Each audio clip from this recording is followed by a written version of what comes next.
Now to the latest from the murder trial of Amanda Knox. In a moment, we will talk exclusively with her sister. But first, NBC's Keith Miller is in Perugia with the latest from court. Keith, good morning to you.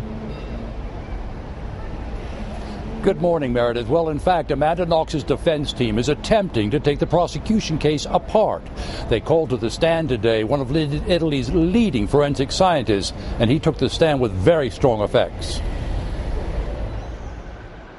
Arriving from her prison cell, Amanda Knox was aware that this is a crucial day in her effort to prove her innocence. The defense called a crime scene investigator to explain how the victim, Meredith Kircher, an exchange student from England, was attacked and killed by a single assailant in the house she shared with Knox. The prosecution theory is that Knox, her former boyfriend, and this man, Rudy Guedi, were high on drugs and killed Kircher in a sex game gone wrong. Guedi has already been convicted of the crime, but is appealing the verdict. Court was closed to the public because of the graphic nature of some of the crime scene evidence. Using pictures taken by the police, the forensic scientist dismissed the knife the prosecution contends was the murder weapon, explaining the wounds to Kircher's neck were too small to be caused by such a large weapon. Knox will turn 22 years old this week, her second birthday behind bars. Her mother, Etta, cannot bring a cake, but presents are allowed. Well, not anything wrapped. I mean, we're bringing her a few things, the same stuff we bring her, clothes, CDs, books, that type of stuff. She didn't want to spend another birthday in jail, so it's hard.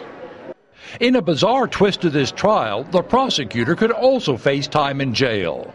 He was in court last week in Florence, the subject of an investigation into improper conduct in a previous ongoing murder investigation. A verdict in his case is pending.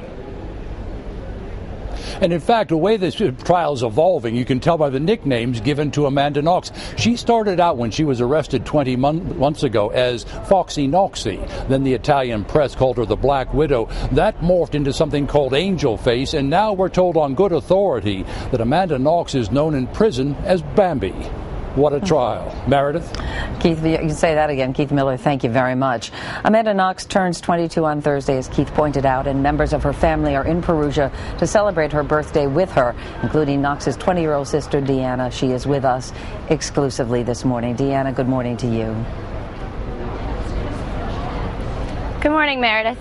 The last time you saw your sister, it was last December before the trial. You said at the time she seemed nervous to you. How does she seem now? Well, now that she's finished with her testimony, she feels confident and she's less nervous about the trial now that her part is finished. You know, when she walked into court this weekend, she was smiling and happy. I know you were able to sit just a few feet from her, mouthed words back and forth. And at one point, she flexed her muscle at you. What was that all about? Oh, well, that day was the 4th of July, and I was showing her that I was wearing red, white, and blue for the American Pride, and she put her arms up and was like, yes, strength, and showed it to us. So it was something really silly that someone snapped a shot of. You know, over the weekend, the defense turned a lot of its attention to your sister's former Italian boyfriend, Rafael Solicito. Prosecutors described him as a wild womanizer, but the court heard testimony from some of his friends who described him as shy and introverted. Right after Amanda met him, she sent you an email. What did she say about him in that email? Oh, she talked about how she met this nice Italian boy who was helping her with her Italian and showing her around Perugia, and actually said he looked a little bit like Harry Potter. Really? That's how she compared him?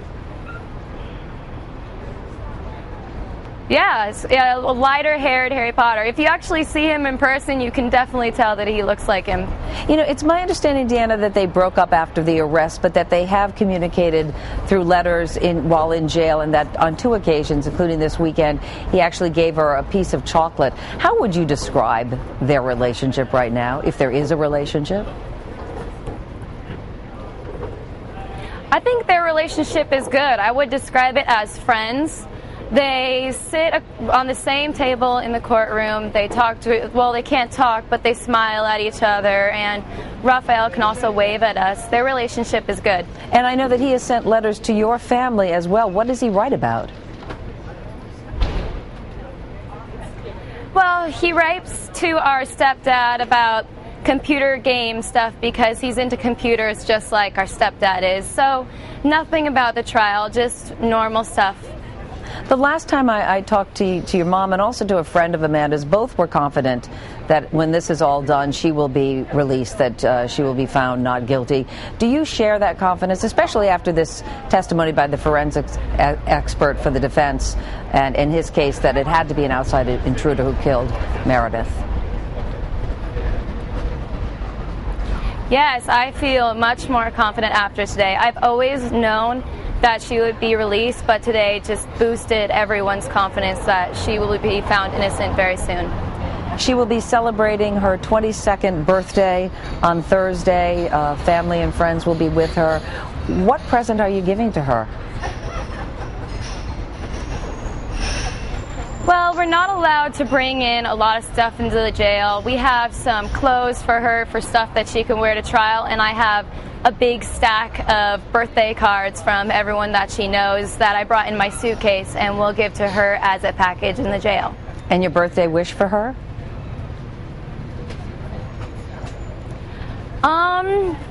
To be happy, to be confident.